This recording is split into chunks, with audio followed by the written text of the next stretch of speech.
মানিকগঞ্জে বৈষম্য বিরোধী ছাত্র আন্দোলনে শিক্ষার্থীর উপর হামলার ঘটনায় সাবেক স্বাস্থ্যমন্ত্রী জাহিদ মালেক সহ ২১৭ জনের বিরুদ্ধে মামলা হয়েছে।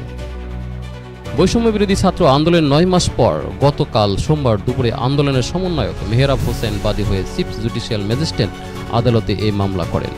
আদালত সদর থানার ওসিকে মামলাটি তদন্তের জন্য নির্দেশ দিয়েছেন।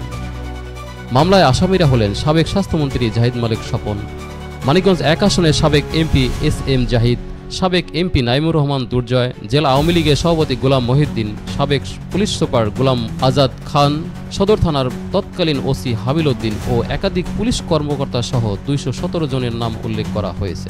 এছাড়া অজ্ঞাত আরও ১০০ থেকে ১৫০ জনকে আসামি করা হয়। কয়েকজন চিকিৎসককেরও আসামি করা হয়েছে।